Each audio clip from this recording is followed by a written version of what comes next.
Привет, друзья! Сегодня 19 мая, и мы продолжаем подготавливать, штукатурить. Продолжаем штукатурные работы. Большой наш проект, 170 квадратных метров. Что мы сделали уже? Если вдруг кто не видел, ссылки, кстати, у вас будут где-то здесь сверху там. Итак, мы обработали штукатуркой, работали шаблонами по карнизу. Не везде, там, где он был сильно покоцан. Работали. Это комната первая от входа справа. Это прихожая, вон дверка, туда коридор, вот эта комната. Мы обработали одну комнату, коридор, прихожую, еще комнату.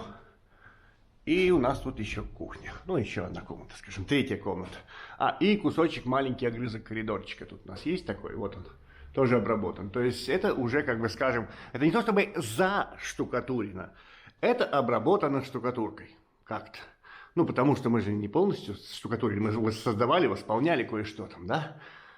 Так, оно подсохло, местами чуть-чуть пошла желтизна, это норма. Потом мы будем это ошкуривать и обрабатывать еще раз адгезионным грунтом, оно станет белее. Пойдем посмотрим, он, кстати, тоже скрывает желтизну. Кто давно смотрит наши видео, тот видел, это работает немножко, как-то работает. Значит, дальше. Я уже ушел в другую сторону, коридор вот там. Это комната, которая у нас слева от входа. Комната подготовлена. Еще одна.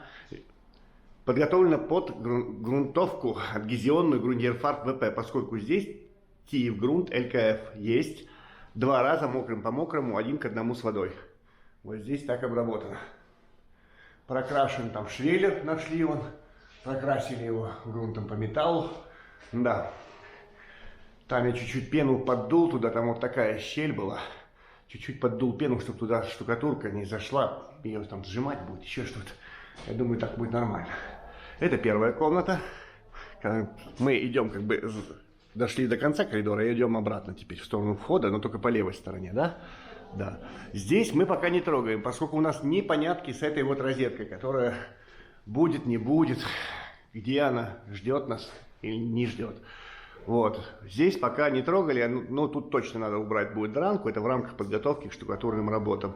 Убрать эту драночку, полностью очистить, поскольку видно, что она кракозябра, кривая, косая, делалась людьми, которые дранку делать не умели. Потому что видно, дранка здорового человека, вот это вот, да, и дранка, собственно, послереволюционного, мягко говоря, послереволюционного курильщика, вот. Вот так, или чем там они занимались, кокаин, там что-то у них там было, короче, вот. Это плохо, это точно надо убрать и как-то что-то связать, может быть, подумаем. Пока эта комната оставлена. Ну-ка, пойдем сюда, тут всех много. Здесь обрабатываем уже вон, в обнимку с баночками. Ты как с медом? Ты как медвежонок с медом, с баночкой. Grundierfarbe VP. Привет-привет всем. Привет. Так. Вот, здесь TIF грунт, ЛКФ уже прошли, видно, желтизна пробила сразу же. Да. Вот этот адгезионный грунт, он сразу и перекрывает, сразу же. Причем, вот видно. То есть желтизны как таковой уже нет. Обрабатываем полностью, обрабатываем 100% всю площадь. Кроме лепнины, естественно, кроме гипсовой лепнины. То есть лепнину мы не будем трогать. Так, там у нас вход, и здесь такие серьезнейшие разрушения, тут не хватает кусков, здесь не хватает лепнины, здесь не хватает силикон. Мы уже закупили силикон. Проблема у нас с гипсом, большая проблема с гипсом. Почему-то гипс, ну, короче, вспоминается вот это слово, заветное слово на букву Д, да, дефицит. Обычный гипс, ГВС-16, дефицит. Угу. Ну и вот, вот так мы работаем. Здесь грунтовали вчера, сегодня. Ну, то есть грунт ГГП, глубокого проникновения, сегодня адгезионный грунт, и завтра будем работать уже чисто с потолком, штукатурить, надеюсь. И да, нам прилипла еще работа, ну, я знал об этом раньше, я просто не говорил об этом. Нам надо будет, пока тут будут заниматься реставраторы окон, как-то параллельно с ними, надо будет работать вот с этими частями, которые внутри. Вот, здесь штукатурка, и надо будет все чистить, оно не хочет чиститься. Чистим смывкой, начинали чистить смывкой. Но не в этой комнате, а будем работать по той стороне. Вот там. Почему здесь? Потому что здесь уже заштукатурено, здесь уже можно пылить. Там, где мы грунтуем, там, где грунт, там пылить как бы не хотелось бы. Здесь можно все снимать, удалять краску потихоньку, расшивать трещинки, грунтовать все это. Ну, короче, заниматься ими отдельно, в тишине и спокойствии. Экспериментально выяснили, что работает вот эта вот обычная смывка из Леруа. Вот такая. То есть, и да, смывки, по-моему, в аллигаторе уже нету Бауни, завозов у них из Германии нет. Так что мы остались без хорошей смывки, что плачевно, что не очень-то хорошо. Ну, будем постепенно все окна, ну, я не помню, тут около десятка. Будем обрабатывать и подводить вот в такое состояние. Вот здесь как бы штукатуры нам помогли. О, да. О, да. Ну, там ладно, тут у нас была залипуха, просто штукатуры все уделали. Нам просто уделали. Вот так вот они делали там. Ну, это ладно. Вот тут самая жесть на валике, который был уже нами восстановлен. Что-то с ними было не так, с этими штукатурами. У них случился кое-что, у них происходило, видимо. Либо наоборот ничего не происходило в голове. Зачем-то было сделано вот так. То есть тут навалили, потом что-то резали болгаркой. Короче, ну это дичь вообще, дичь. Смотри, что поделали. А это было все нормально, вот так вот сделано, одинаково. Вот придется нам теперь переделывать. Вот самый дикий, самый разрушенный почему-то участок. Что-то они тут вот так вот делали, как-то вот. И потом получилось вот так.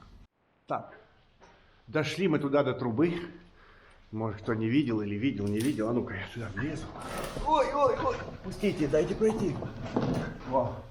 Туда мы надели кое-что. Надели, сейчас покажу, что на трубу. А я не достаю. Ты не достанешь, уже навалили. И чокопай. Веселый чокопай. Обычно вместо вот этой приколюхи, это для того, чтобы на уровне штукатурки обнять вот так. Обычно мы использовали, когда не забывали об этом, когда у тебя есть домашние бумажные полотенца, вот этот тубус от них. Берешь этот тубус и туда его напихиваешь. Он как раз по размеру нормально на трубу, обнимает ее и все, и обвязал. А потом, после того, как перед покраской уже, после шпаклевок всех, просто изымаешь, вытаскиваешь оттуда и все, и выкидываешь. Вон так Саша обжала, и потом сейчас этим. Мне неудобно, я не смогу Скотчем сделать. сможешь. Вот такая изоляция, там вот такой кусман туда отрезала она, как бы кусок отрезала, и потом его вдоль разрезала и надела на трубу, обхватила, обняла. Вот. И еще надо запенить по краю вот этой штуки. То есть она где-то на трубе получается, и вот здесь надо отпенить, чтобы, ну там широкое такое отверстие, чтобы ничего оттуда не сыпалось. Так собственник захотел, чтобы вот так сделать. Мы обычно обнимали вот картонкой, и на этом все. Почему-то сейчас есть вот эта штучка, почему бы ее не заюзать, да? Почему бы ее не использовать? Можно. И вот оттуда будет вытарчивать, теперь торчать вот этот кусочек картонки, который потом перед покраской когда-то мы аккуратно оттуда вытащим. Водички туда набрызгала, и теперь пеной туда, вот так вокруг вот этой красной штуки. Нате вам пену. Множество. Нет, взбалтывайте много раз. Хорошо, эта пена нормальная, она уже, наверное, недели две у нас тусуется на пистолете. Каждый раз протираешь, и нормально получается. То есть я не снимаю ее, так она там и живет. Мы по чуть-чуть используем. Главное потом завернуть вот этот вентиль и это самое. И протереть ее аккуратно, носик протереть этой протиркой. Ну, надо протиркой, на самом деле, это ацетон там мазь. Больше всего его. Аккуратно, трубу не шевелите сильно.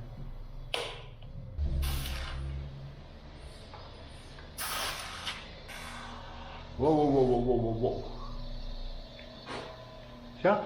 Угу. На, покажи, что ты наделала. Вот так там. Видно там, да, изоляция? Вот так. Да, сейчас лестничку еще возьмем. Вот нам вот здесь доски, здесь же доски идут вот так, а доски еще идут вот так. Вот это, ну, как бы родной проем. Доски вот так идут, короткие. И вот там видно такая щель между досок. Я бы не хотел туда прокидывать много раствора, и поэтому можно точечно там как бы впрыснуть чуть-чуть пену между досочек. Ну, чтобы туда не наваливалось много вот гипсового раствора, это как бы незачем. Чуть-чуть чисто между досок вот туда. Между досочек, а ну-ка вдвоем вынесем. Вот туда вот. Нет, туда не надо уже, там уже вертикальные пошли. Вот, А только... я бы туда дунула. Не надо туда, под него не надо. Под карниз не надо. Ты можешь куда выйти пенить. Ой, я боюсь, чтобы пена не отторгла. Не знаю, мне Не кажется... знаю, сейчас же туда выйти. Ладно. Не знаю, мне боязно вот туда поддувать под карниз.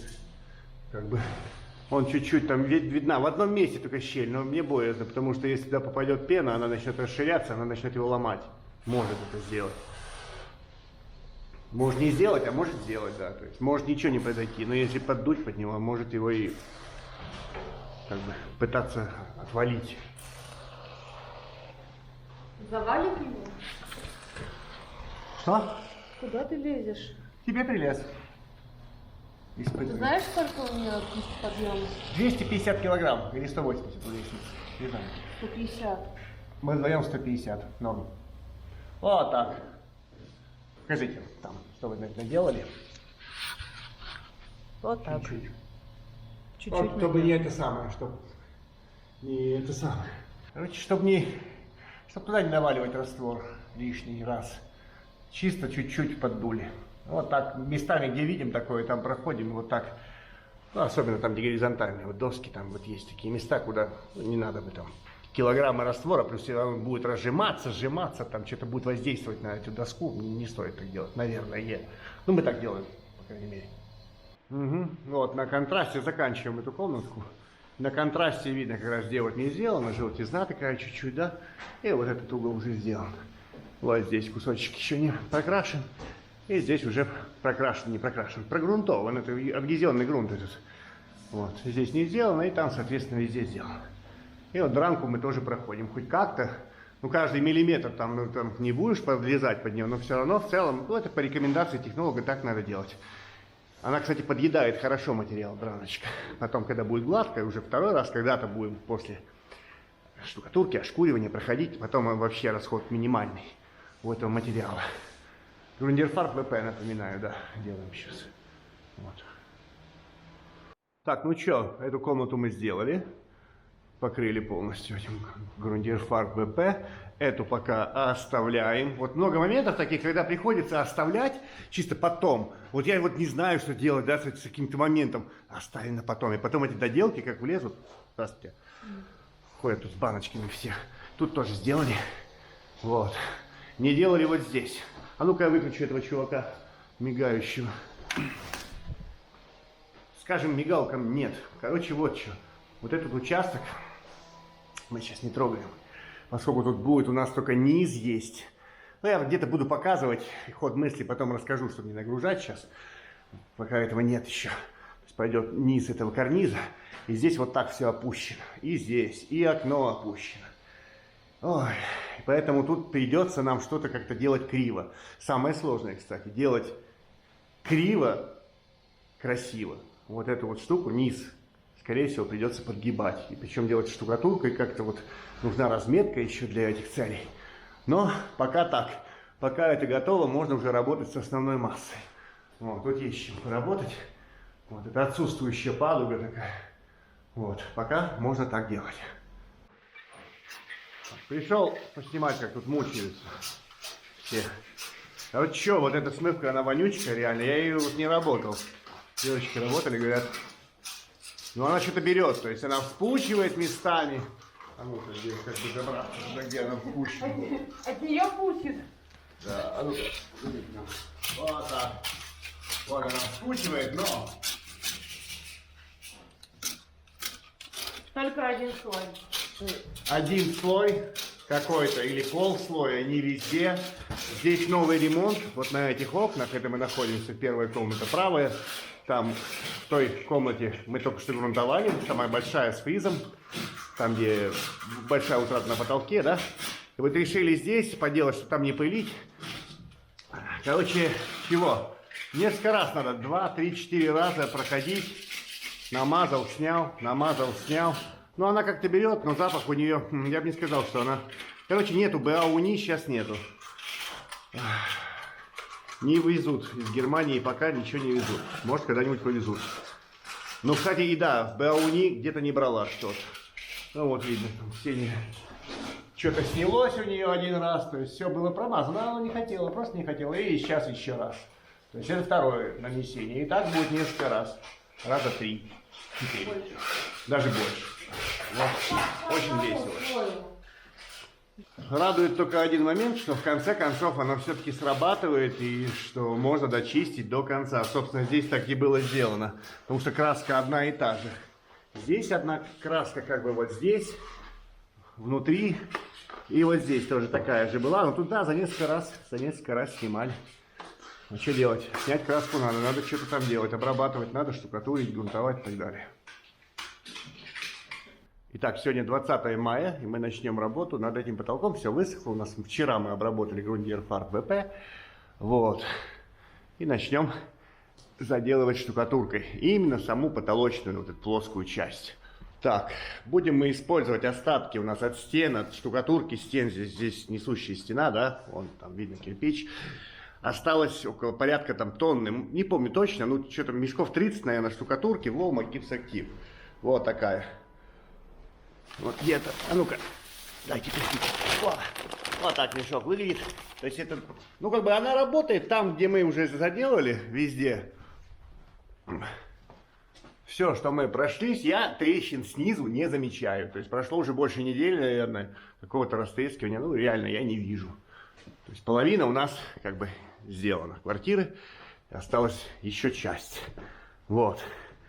Думаю, у нас уйдет этой штукатурки порядка тонны, наверное. Там 30 мешков было, вот все, что осталось.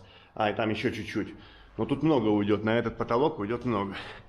Потому что тут вот 3 сантиметра я вижу толщина. Тут до дранки. С этой стороны, наверное, тут тоже есть местами. Где-то тонко, вот там около сантиметра, а вот здесь, наверное, все тоже 3 сантиметра. Ну, как-то так. Будем тоже в 2 этапа делать. Первый этап — заполнять вот это отсутствующее, там, где чистая голая дранка, заполним, параллельно будем заделывать трещины, заделывать саморезы, ну, потаять для саморезов, да, они все прокрашены, прогрунтованы, все хорошо с ними. И потом сразу же здесь сделаем насечку зубчатым шпателем и сразу же пойдем полностью, тотально, ну, думаю, что правилом, вот в этом направлении, в направлении досок, как идут доски. Кстати, не помню, я говорил, где-то, наверное, говорил. Доски здесь устроены, интересно. Здесь 2 яруса досок, балки идут, естественно, несущая стена, вот там. Балки идут у нас вот так. Идет ярус досок вот так. Потом между ними есть, ну, я думаю, 20 миллиметров планка и следующий ярус досок. То есть здесь 2 ряда досок.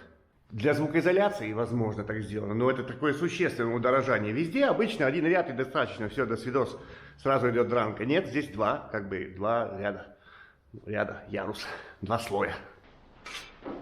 Угу. Потихонечку продвигаемся, двигаемся потихонечку. Уже правило надо побольше брать, вот там только метровое, там 1,5, уже 2-метровое здесь пойдет правило. И вот убрали лишнее и этой зубатой. На зубатим еще, зубатой кельмой наделаем еще всякого.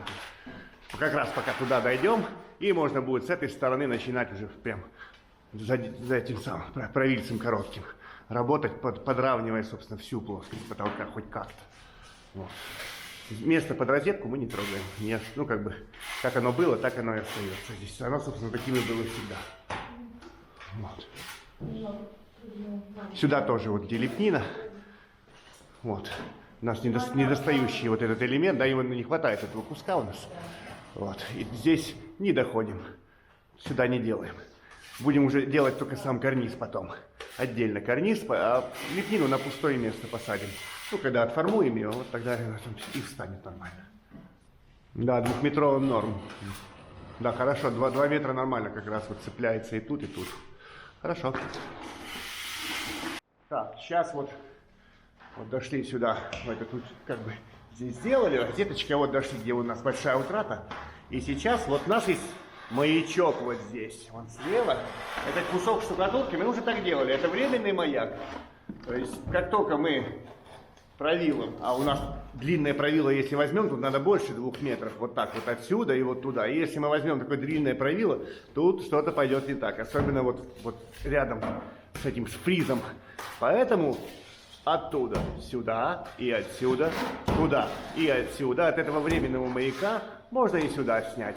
И вот так, и по-всякому обыгрывать его, потому что он он рядом с лепниной, это старый потолок, кусочек старого потолка. Вот он там, написано «Маяк» на нем, и даже «Мояк». Это я писал, «Мояк». Очень грамотно. Моячок. Это шутка такая, на самом деле. И вот как циркулем, да, вокруг. А потом в другую сторону можно. И вот так мы пляшем вокруг существующего фриза, создавая какую-то некую усредненную плоскость. Так, а снизу это вот так выглядит. Вот. А эти части, там, где не заделали, вот, карниз, это потом будем. Когда карниз будем делать, тогда уже и вот эти посадочные места, ну, собственно, то, чего не хватает, отдельно сделаем. И мы не будем примыкать к той штукатурке, никак. Потому что здесь будет лепнина кусок гипсовый, потом вставим. Только карнизик будем делать. Но это чуть позже. Так, ага. И вот так получилось. Все хорошо получилось. Теперь выкидываем этот маячок. А ну-ка, я тебе вылезу, покажу вблизи. Мояк. Моячок. Вот этот. То есть мы с отсюда туда, да, работали правилами, в другую сторону. Выкидывайте его. Это моя... Мояк. Моя буква К. Мояк. Да. Я подумал, так смешно будет, что он там не держится. И просто выкидываем его оттуда. Вот и все. Там где-то уже дальше начинается подмазка. Где-то чуть ближе туда. Это уже она, да? А не, еще штукатурка. В общем, все понятно. Выкинули и закинули сразу штукатурку. Можно смочить чуть дранку. Чтобы грунтовать тут дранку, вот этот дециметр дранки грунтовать, это малосмысленно. Ну, можно так сделать, конечно, перфекционировать, но можно и вот так. Просто смочить ее и сразу же закинуть вот это место. Этот мояк нам помог. Очень хорошо. Получается, если бы мы не использовали его, еще раз, я не помню, говорил, не говорил, можно было взять 3-метровое правило и достать вот оттуда и туда. Но здесь по-любому неровность, а нам надо прийти вот в этот фриз, который Саша закрывает головой своей. Вот он. Нам надо прийти в его плоскость. Собственно, мы сейчас пришли в его плоскость. Отсюда, оттуда, и оттуда, и оттуда. Как-то в среднем оно ровно, и оно в плоскости, собственно, фриза. Вот как-то так. Иначе, используя длинное правило, мы получили бы где-то какой-то горб, там, бугор огромный, либо, наоборот, какую-то яму, ненужную нам. И геморрой сразу же автоматом. А так, все как бы в плоскости. Слегонца чуть смачиваем, обеспылили пыль, там выдули, смочили чуть-чуть. И сразу же закинуть в то место. И забыть уже об этом.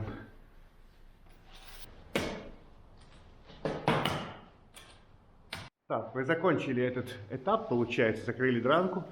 И теперь вот эти вот сопельки, которые остаются, здесь же привстала штукатурка, естественно, уже больше 2 часов прошло. И теперь вот просто маквовицей его сыпется там оттуда всякое. Уберем, чтобы оно не смешивалось с новой штукатуркой, которую мы сейчас будем подравнивать. Мы пришли к мнению, что хорошо будет подровнять 1,5-метровым по диагонали, поскольку мы можем не успеть. Ну реально мы можем не успеть сделать потолок, а нам надо делать за раз. Иначе придется ждать, пока полностью высохнет все, потом шлифовать, грунтовать и так далее. То есть и опять наносить. Нам надо сделать его за один раз. И поэтому самое такое выравнивание оптимальное будет, если мы будем делать правилом 1,5-метровым по диагонали. Посчитали, что так будет норм. И вот убираем сопельки сейчас. Вот они сыпятся там с этих зубатых наших движух. Этой зубчатой кельмой сделали насечку такую, ну, увеличили площадь как бы соприкосновения материала, да? Вот. Толпа, все роятся, тут рой. У нас тут целый рой. Вон видно по диагонали, Саша вот так снимает, вон какой там бугор видно прям. Подсушенный, иссушенный бугорчик. Только лепнину не бейте, пожалуйста. Пожалуйста. И вот так. И вот там огромные ямы. Ну, как огромные? Сантиметр, наверное, вот здесь. Ямочки. И здесь, где вот эти вот зубы, зубатые кельмы, хорошо надо вмазывать. Так вот, хорошо вмазывать в разных направлениях, чтобы везде промазать, чтобы пузыря не было воздушного нигде. Пора там вмазывать. Вообще хорошее нанесение это перпендикулярно съему, да, то есть если туда снимаем, то наносить либо так, в таких направлениях, чтобы тоже пузырей не было.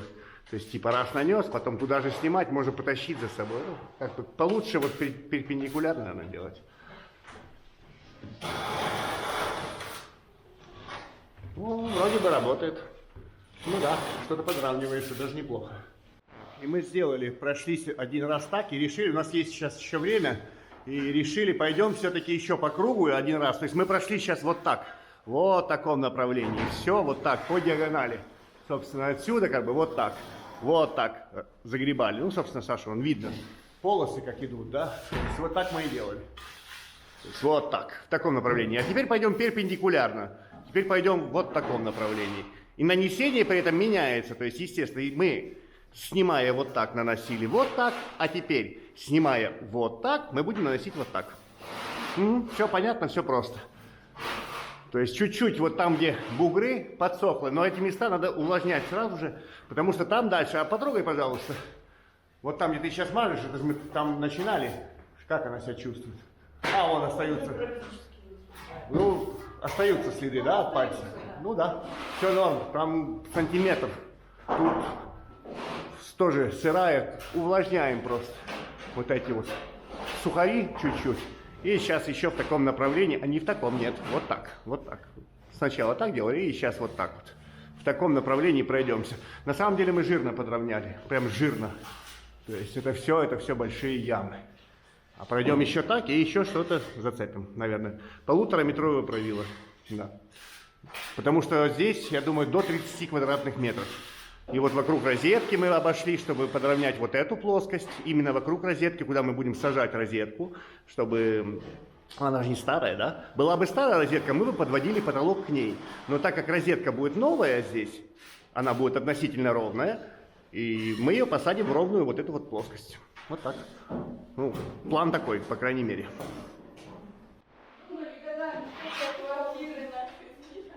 Квартира здесь 170 метров всего. А это самое, да, потолок 30, потолок я имею в виду только голую его часть, пустую, плоскую часть. Так-то здесь комната 40 квадратов где-то, под 40, по-моему, 39 или что-то такое. Больше, чем наши квартиры. Больше, чем некоторые квартиры, да. Ну, ничего, ничего. Че, убираемся потихоньку. Закончили мы работу здесь на потолке. 2 раза мы успели пройти все-таки. Раз вот так и еще раз вот так, как бы. В другом направлении. А, вот так и вот так еще раз. И вроде что-то подровняли прям, да. Прям нормально, нормально. И возле розетки мы хорошо там пошуршали, обошли ее, посмотрели, вроде подровняли все. Ну, это не идеально ровно, это не новодел, не новый потолок, но хорошенько поработали. И будем ждать высыхания, а потом уже начнем шлифовкой заниматься и последующими грунтованиями, да. И тут еще момент, мы где-то подсмотрели у Шайтера, где-то Андрея в роликах, там было про кислоту. Короче, мы взяли моду замачивать шпателя в воде с кислотой, с лимонной кислотой. То есть поработали, почистили их механически и сразу вот в кислоту, там, не знаю, на литров 20-30, грамм 200 кислоты. Мы купили килограммовую такую пачку специально для этих дел. Короче, до утра оно лежит, потом с легкостью очищается штукатурка. То есть это мы делаем не первый раз, мы уже так периодически делаем, я раньше этого не показывал, вот так очищаем инструменты. А уже следующий день, уже суббота, 21 и вот тут что, во, видно, да? Ну-ка не съест, надеюсь, мне кислота. А, я ногтем царапаю. Может, надо было чуть побольше. Не, очищается, конечно, очищается это все дело хорошенько. Ну да, вот, о, чистенький. Работает, кислота работает, только надо руку сейчас помыть. И помой руку и пойдем посмотрим, что там потолок, как поживает вообще, что там происходит. О, пока шел тут Александр. Сегодня суббота, просто все разбрелись. О, что это, торты или торты, как будет правильно? Печеньки тебе и нам с Ксюшей булочки. Булочки, классно. Вот смотрим, короче, я такой пришел, думал, оно подсохнет. Да нет.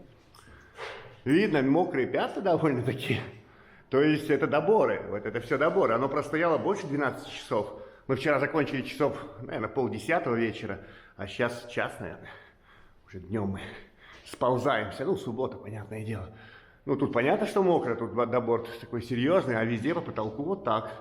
Вот. Не высохло, даже не подсохло, даже не побелело. То есть такие серьезные места есть. Короче, план на сегодняшний день довольно прост. У нас карниз, сам карниз, где вот не фриз, а вот где 2 яруса порезки. Сам карниз вот только по правой стороне у нас чуть-чуть там разрушен в падуге. И снизу вот есть такое разрушенице. Так, так. А так-то в целом он довольно-таки крепенько выглядит. И вот эта стена, да, здесь деревянная стена, здесь дерево, но все равно ничего особо не потрещало. Такой он, почему-то он очень живой. Ну и вот эти вот места, конечно же, вот над входом, вот, где большие отсутствия здесь. Вот, и наш план действий такой: восстановить посадочные места и полностью восстановить карниз. То есть посадочные места под порезку надо восстановить, ну и карниз, сами тяги карниза. Это будем делать провильцами, шпателями. Понятно. А, тут готовятся пакетики нарезать. Решили пакетиками трещинки заделывать. Вот. Сейчас будут резать пакетики из больших пленок. Сколько тут микрометров? Короче, толстые. Вот это 150, да, ну я думаю 200 тут даже. Вот плотная пленка такая вот на пакеты для задувки. Используем. Где-то покупали, не помню, в мастеровом такие отрезы есть. Ну, как бы можно по метру покупать. А, ну вот говорил про гипс. Мы тут работаем, пленочкой у нас. Вот. Вот обычный ГВС-16. Вот он такой. Это я с другого объекта привез. Берегу как зеницу ока этот гипс. И нам надо чуть побольше, нам надо где-то полтонны. А в Петровиче проблема уже, наверное, 1,5 или 2 месяца с ним. Так что ждем и ждем, чтобы сделать какой-то человеческий заказ большой. А, ну вот, собственно, процесс изготовления чего-то. Вон отрезали полосу, да, получается. А вот, и вот пакетик готов. И кулечек можно делать из него сразу. Кульки, заворачивательные кульки. Но мы уже это показывали. Нет смысла больше показывать. Я одной рукой не буду это делать. Ну, вот так Саша вот делает. Их хватит на очень долго. Насколько тебе хватает? На очень долго. Это годы. Если что. Это на несколько лет хватит их. Потом просто можно сделать их красивые, новые, чистые. Ну вот. Себестоимость их минимальна. Там много кто в каких-то комментариях: ой, вы возьмите кулинарные шприцы, там то это. Ребята, если вы не умеете, не пробовали работать пакетами, вам, наверное, зайдет и кулинарный шприц. Но нет. Это лучше. Это лучше, это практичнее. Все люди, которые занимаются подобными работами, особенно с новоделом, все подмазчики, подмазчицы, как правильно сказать, лепщики, отмазчицы, лепщицы, реставраторки, короче, все юзают пакеты. Это нормально. Это очень практично и рационально. И эффективно. Вот так, наделал 100 штук себе, миллион их. И просто использовал, бросил. Потом один раз почистил за 10 минут. Все. И они опять в таком же виде настроены. В боевом настрое. Вот. Вот. Сколько у нас эта пленка лежит уже? Тащим ее. Лежит, я откусываю по чуть-чуть. Короче, года 4 уже ей этому отрезу. 3, да. И она с объекта на объект с нами переезжает. Барахольщики. Вот, да. И вот иногда дожидается вот своего часа. Что можно вот так вот сделать. Наделать еще себе пакетиков, кулечков. Ой, из пакетика туда внутрь под этот самый, под карнизец нависающий, вот так. Пакетичек. Да. Во. И Саша сюда начинает вот делать добор вот этот. Во. Штукатурочка. Ну, цель добрать, все. И не запачкать при этом лепнину, которую уже нам запачкали один раз. Уже почистили мы ее. Вот это вот место я показывал в каком-то из прошлых роликов. Но мы делали штукатуры, все вообще в этой своей машине. Вот это. Все нам.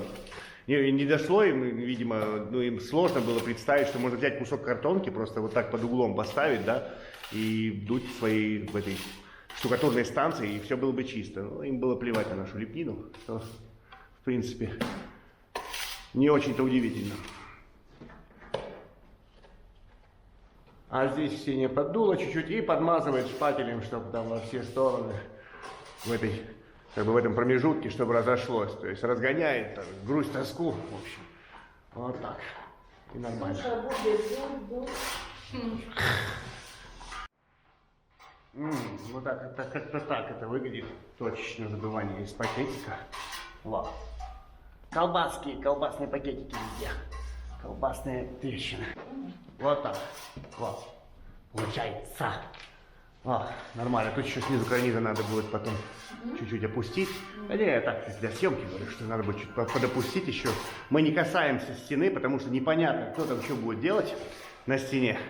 Когда-то кто-то. И момент такой, что если мы сейчас будем приштукатуриваться к стене, то те, кто будет делать стену, будут думать, что там все нормально. А я не хочу, чтобы они так думали. Я хочу, чтобы они полностью оценивали стену как свою работу. То есть мы не касаемся вот этого среза на стене, потому что не мы этого будем делать. Там пыльно, специально оставлена пыль, там не грунтовано. Чтобы они потом, даже если у нас чуть упадет та штукатурка, они потом подчистят, подрежут и будут работать со стеной. Это их работа, не наша, сводить со стеной. Иначе потом где-то что-то у них, они будут, может быть, там сетку клеить, еще что-то, штукатурить.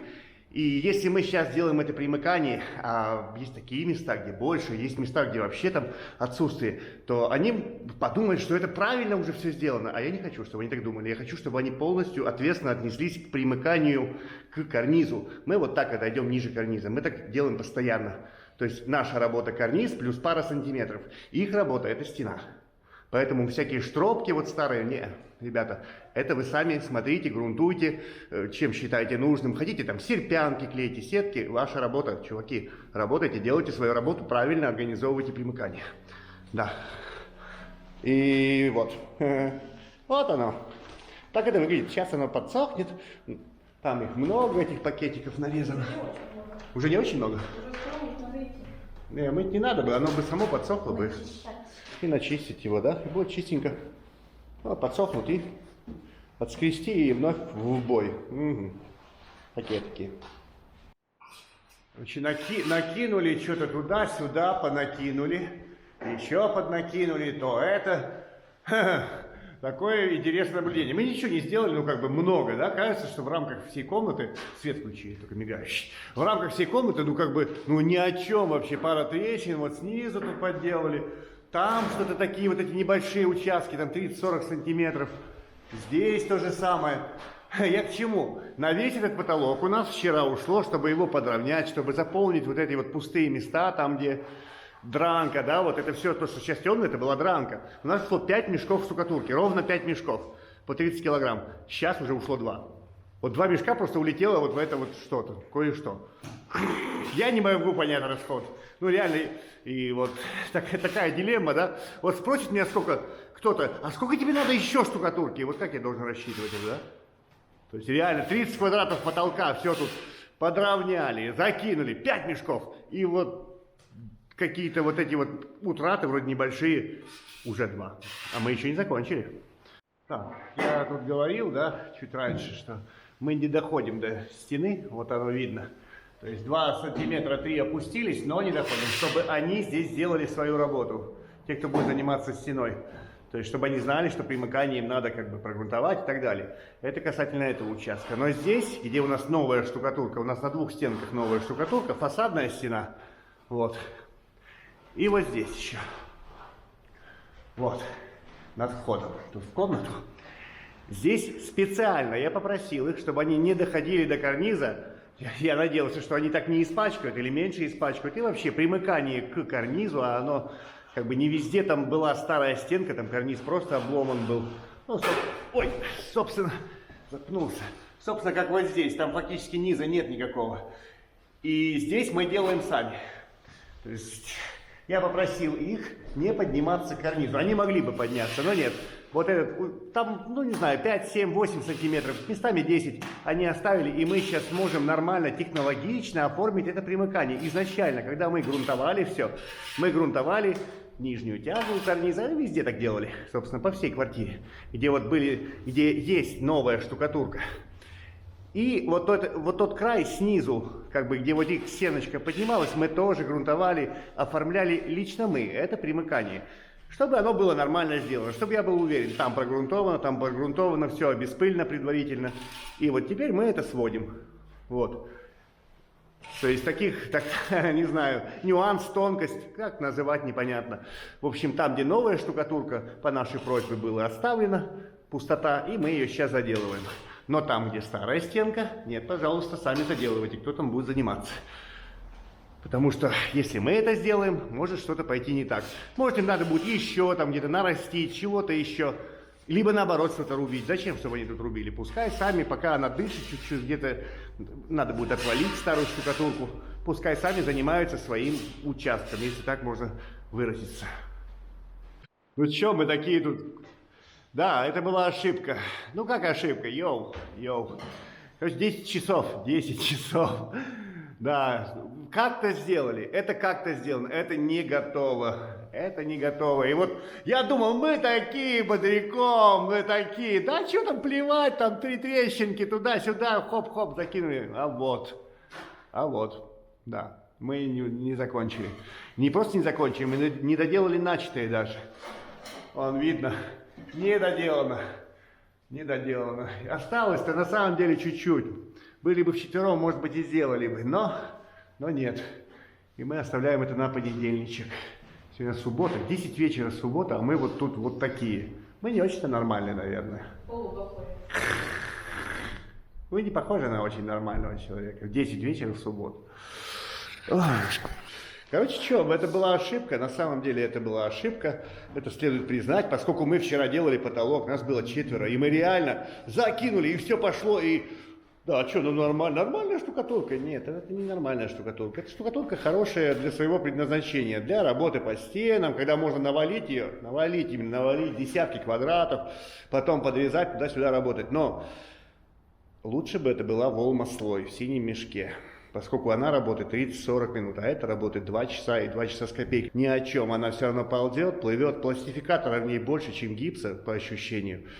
И она вот точно для таких вот восполнений, вот для таких целей она не подходит. И я это забыл.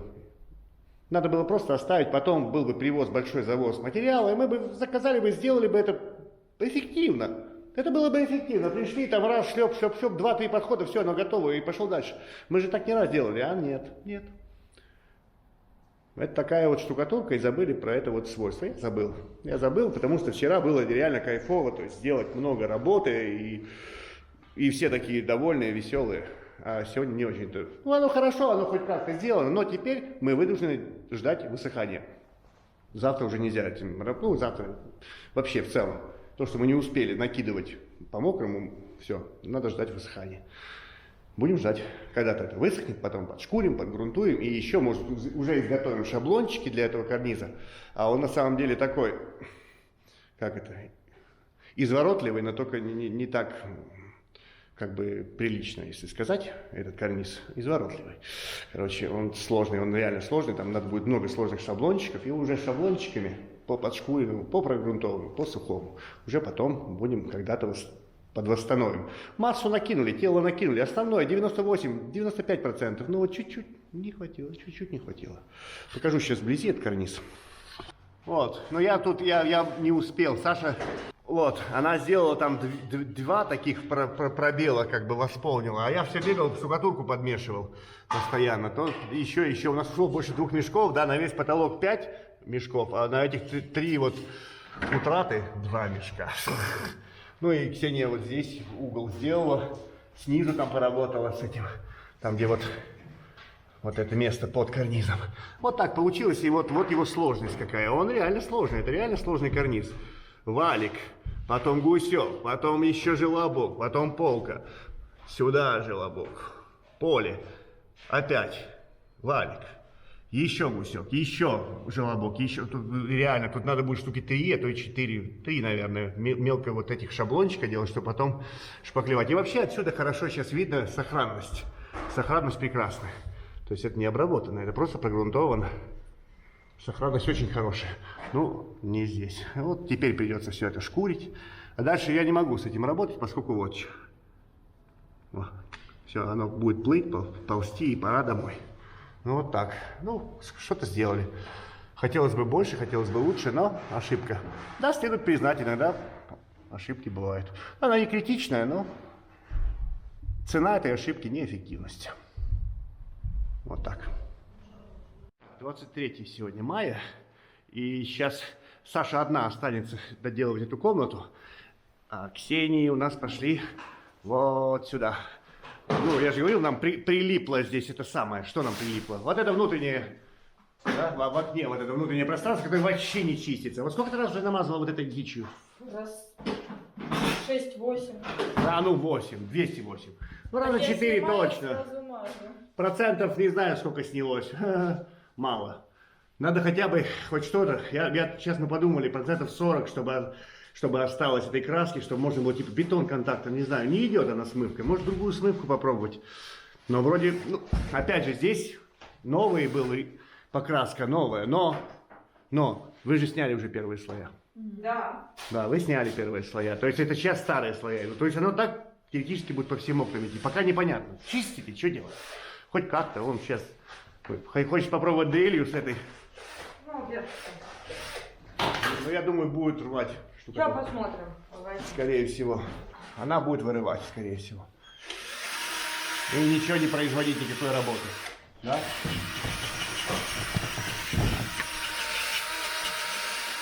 Ну да, она ее гладит. Ни о чем. Погладь мою штукатурку. Да. Именно так. Ну, она там сидит в этих порах, краска эта. Ну да. Чисти смывкой и корчеткой просто. Ну да, мазать смывкой, вот просто корчеткой что-то сдирать. А вот что-то издерется. А если оно там так сидит, что его даже корчеткой оттуда не вырвать, то, наверное, ну вот здесь хорошо. А вот здесь я не вижу как. Тоже. Повыше смотри, вот там. Ну, я вижу, там сверху вообще дичь, там не идет. Нет, не там сверху. На, вот тут вот. я туда не пролезу тебя. С этой стороны, но более-менее почти. Крепко ручку. Крепко ручку сожми. А вот внизу уже не очень. А вот там вот еще хуже. Вот. Как-то так. Ладно, что это? Геморрой, понятное дело. Пока они тут весело развлекаются, девушки, я пойду делать кое-что. У меня накопилось всяких болгарочных работ тут. В общем, это самое. Я решил подточить, нашел все подтертые наши пера. Может, надо еще будет где-то делать по таи, да? Вот, кстати, последняя итерация. Больше оно жить не будет уже. Ну, вот так вот, болгаркой проще это делать. Я там напильником делал, ну, напильником сложнее, конечно. Болгаркой проще, просто сделал вот так вот. Вот так нормально будет. Вот до какого состояния они закругляются. Это быстро происходит, они мягкие. И хочу параллельно еще поделать, тут у нас, вон, цикли, аппликации. Девочки притащили шпателя. И хотят цикл, много циклей. Поскольку я Саше наделал много циклей, вот, а они тоже хотят. И вот они там копировали что-то, выдумывали размеры всякие. Вот, и будем, скорее всего, делать цикли. Я сейчас поделаю их. Но я хочу вынести это в отдельный ролик. Ну, думаю, к моменту выхода этого ролика тот уже будет, наверное. Но может быть и нет. Ну, посмотрим. У меня есть желание поснимать, поскольку такого материала у нас на канале нет. Ну, попробую. Вот. Так что пока все делают полезное, я делаю немного в данный момент бесполезное, но зато потом это будет полезное. Так, Саша сегодня заканчивает она этот карниз. Ну, у нас было уже больше тут часть жира всякого сделана. И оставались только трещины, вот и чуть-чуть еще осталось, в основном все сделано. Вот так. А вот здесь, где мы вчера работали, я вам не показывал, по-моему, это место. Вот, фирменный знак. Тут такой перелом большой, что если бы нам надо было свести его, а тут больше сантиметра, то пришлось бы рубить до угла вообще весь низ. Либо в ту сторону, вот до этой утраты, вот до сюда надо было бы срубить, скинуть. Но тогда получался бы излом, это если издали смотреть. Так что поговорили с собственниками, показали им, приложили правила в одну сторону, в другую, туда-сюда. Мне говорят, не надо рубить, так что мы сделали вот так здесь. Оно пока выглядит грязно, но будет в конце выглядеть, надеюсь, как обычно оно и выглядит, незаметно. Но если о нем не знать. Ну так это будет напоминать, это был старый карниз, он был сломан, здесь была как бы какая-то просадка и так далее. Да, это старый карниз. Так что перфекционисты, как обычно, горькими слезами заливаются при этом. Да, вот так. Пока в данный момент здесь готово. Ждем высыхания, чтобы вот эти вот участки нормально уже обработать. Карнизы с посадочными местами под лепнину, под порезку. Так, сегодня 24 мая, и нам привезли гипс. Во, много гипса. И нам привезли еще лоу-слой. Именно для карнизов. У нас есть место, где можно применить. Мы начали работать. Третья комната отхода слева, вот такая она. Вот. И у нас есть куда подкинуть. Вот. В падуге ничего нет, вот сюда пойдет лоу-слой. Именно там, где большие доборы, где надо что-то делать. А, еще, по-моему, угол был тут такой. О, угла нет. Вот здесь тоже можно ею работать. Она быстрее, она для этих целей она лучше. Именно синий мешок. Вот это место оставим пока. Поскольку нам нужно будет к существующему верху здесь присобачивать как-то низ, только низ, без падуги, а падугу вручную. Они меня остановили, девчонки, и надо делать потолок, говорят. Мы же заделаем потолок, давай закончим потолок, поэтому еще мешочек вот этой машинной на потолок сейчас закинем. Вот они же приготовили потолок, все правильно, я как-то не въехал, все правильно придумали. Сейчас мы заделали трещины, получается, расшитые саморезы, вот, потай, и сразу пойдем метровыми, где-то там были эти провинцы. Грязные тут, оставлены грязные почему-то. Ладно, почистим и закинем. И вот здесь прокинем за карнизом, и угол потом, наверное, сделаем. Как-то так. Сейчас подровняем чуть-чуть правилами. Консилиум. У нас консилиум, без тети. Тетя убежала одна тут. Короче, что, это розетка? Ну, получается у нас что? Опа, вот, потолок, собственно. И как бы, ну, моя мысль такая, что розетка это наша привязка. То есть та розетка, которую мы сейчас видим, вот такая, да, ее не существует. Что бывает, что должно происходить? У нас рисунок, орнамент должен лежать на плоскости потолка. Когда это покрасится, плинта розетки не будет. Плинт розетки это имитация потолка, собственно. Соответственно, мы должны сводить здесь от карниза, вот, от начала карниза к розетке. Я сейчас покажу, что здесь происходит в реальности.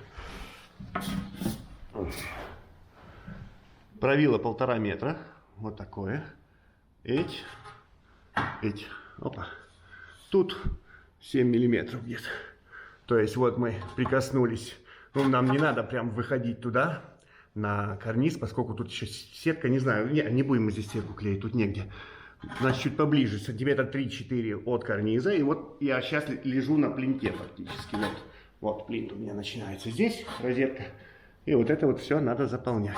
И у нас есть такое предложение, вот мы спорим тут, что идем радиально. Сейчас опущусь вниз. Опа. Буду пальцами тыкать, пальцами проще делать, чем руками наносить. Да? Короче, пойдем радиально сначала, 1,5-метровым будем отходить в стороны. И сразу же пройдем потом как-то в другом чуть-чуть направлении, потому что все равно это очень криво. Мы вот там проверяли, там тоже сантиметр где-то. А если посмотреть на этот потолок в целом, я думаю, а ну-ка я уберу, чтобы лампочку не видно было. Короче, он уходит вот так вниз, и вот так он уходит вниз. Вот. То есть здесь разница между тем углом, и вот здесь разница сантиметров 7, наверное, 5, 7, 8, не знаю, много. То есть он как бы весь туда наклонился, потому что дом сломался был. Вот, я уже показывал в одном из роликов, вот как выглядит окно. То есть там металлический швеллер, какой-то двутавр. То есть это переделано, причем переделано недалеко после постройки. То есть это было как-то вот так сломалось все, и окно улетело вниз, и, собственно, весь потолок туда улетел. В ту сторону. Окно переделали, саму деревянную часть, тут укрепили что-то, и вот туда он тоже красненький. Мы прокрасили грунтовкой по металлу, там тоже какой-то двутавр есть, укрепление какое-то. Но в целом вот эта часть квартиры и эта часть дома, она ушла вот туда вся. Вот так. Так что займемся сейчас. Отправная точка, это плинт розетки. Вот это вот место. Вот так, поле, собственно. Ну, как-то вот так, вроде бы, тут сантиметровые эти прогибы, подгибы. Я обрезал правило, нашел какое-то покосанное на 120 сантиметров, как раз получается, на 130, как раз вот сюда да, получается.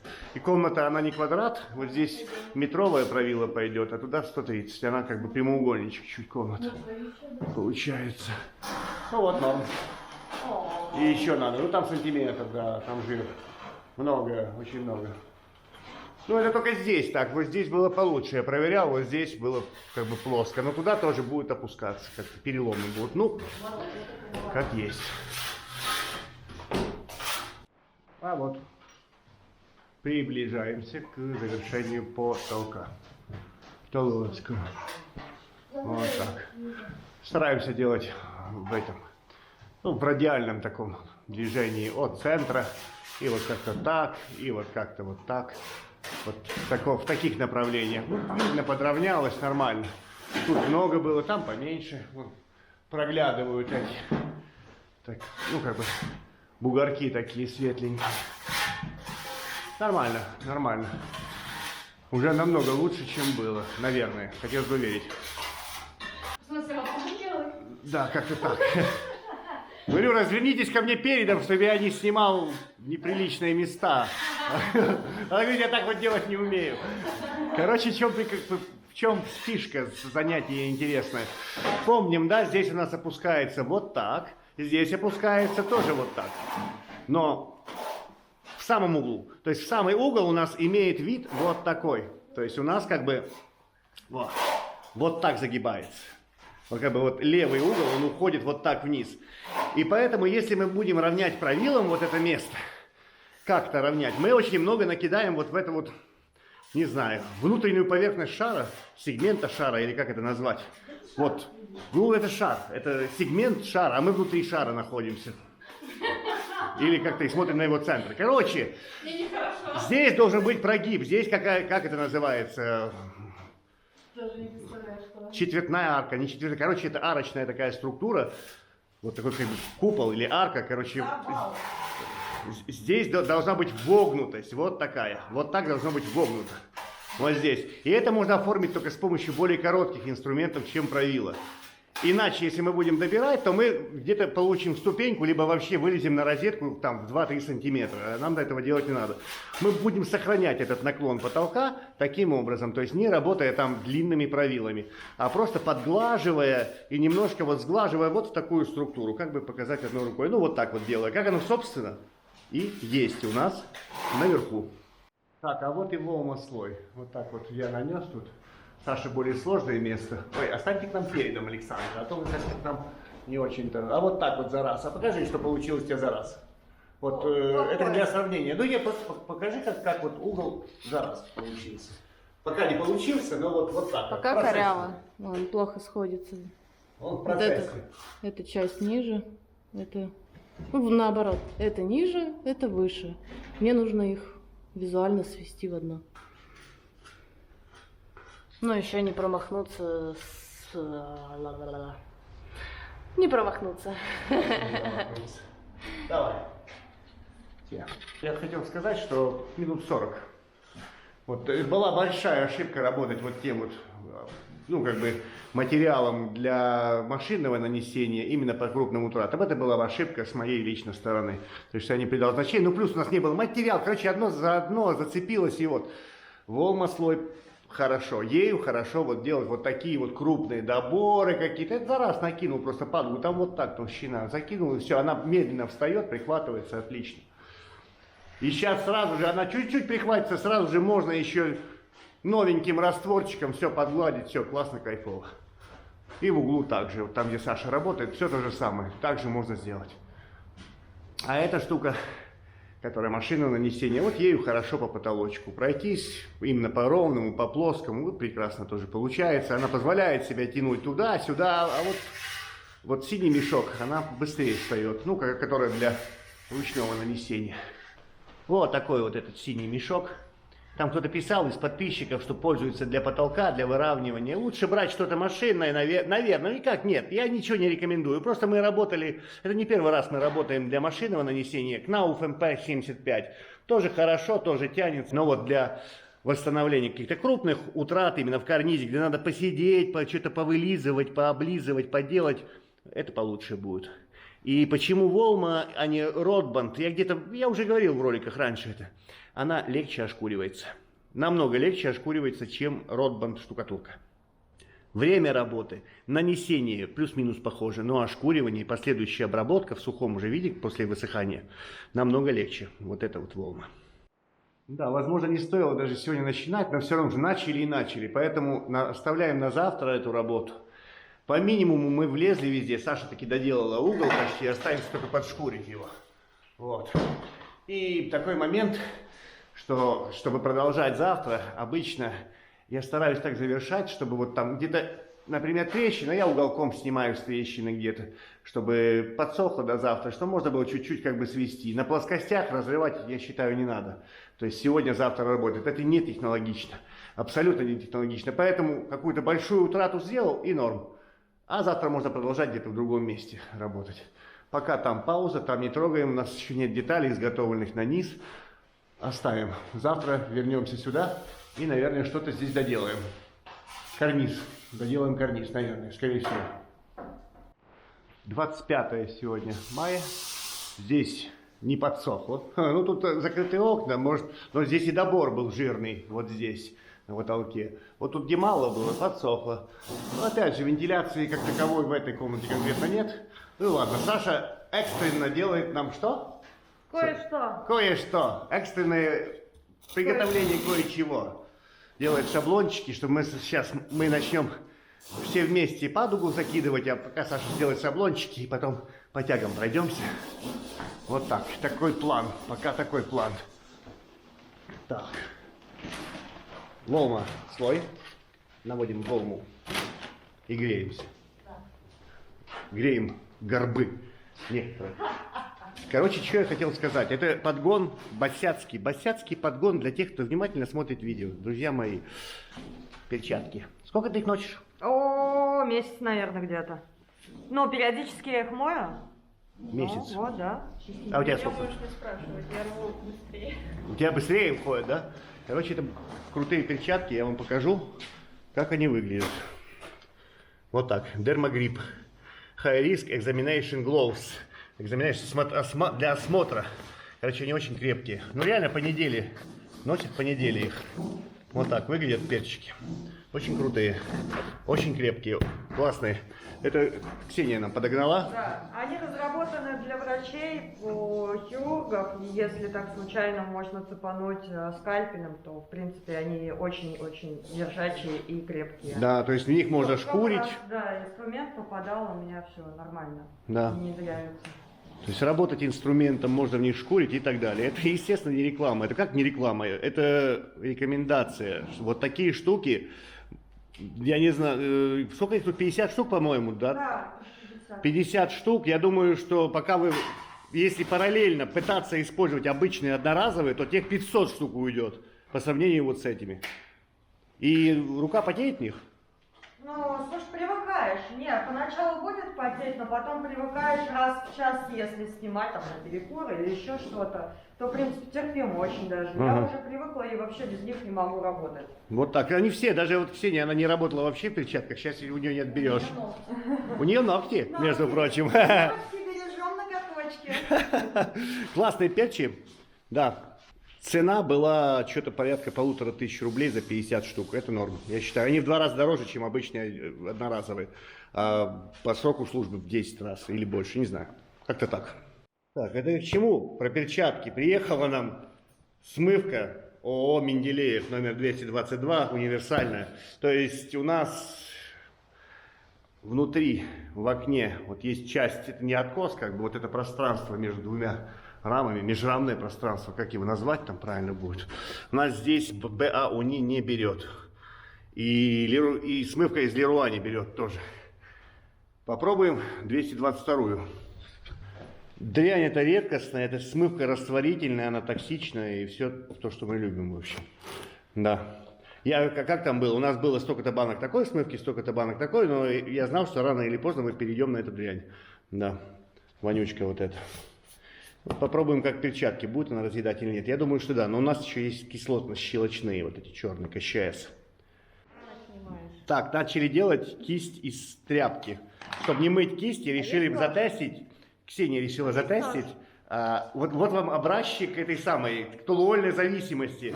Смывка же 222, а там толуол. Она такая, я хочу попробовать, да? Я хочу попробовать помазать, можно я помажу? На самом деле, это не шутка, это толуольная зависимость, так оно и есть на самом деле, да. Растворителем тоже удобно мыть. Партизаны, наркоманы. Что, Так, я? делай там где-то, чтобы не палево было. Еще хорошо было бы удалить гвоздь, но ты будешь аккуратно работать. Делай с гвоздем. Это надо обучением создания кисточки. Это как раньше было в этих самых. Чтобы, если у вас нет кисточки, отломите липовую веточку, пожуйте ее и можете склеить авиамодельку. Помните, такое было? Кто-то может помнить, такие рисунки были. Как выжить без... Кисть по-спартански?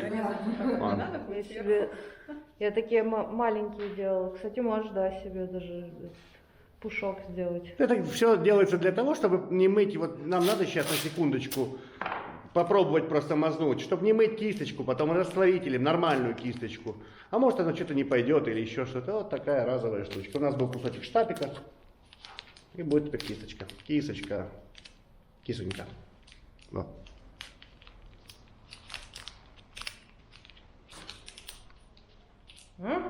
Какой цветок? От сердца или для сердца и почек дарил вам Будь аккуратна. цветочек.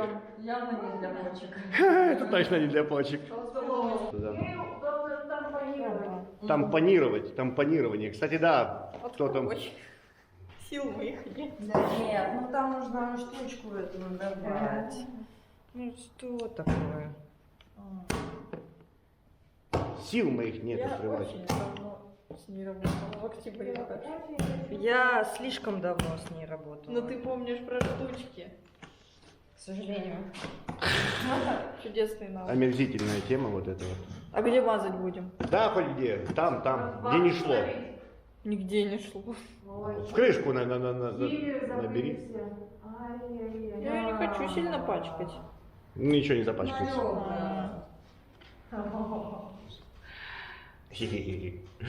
Смывонька. Все, пошли мазать. Пойдем. Где? Мазать. Тут будем мазать. Ну, Маш тут.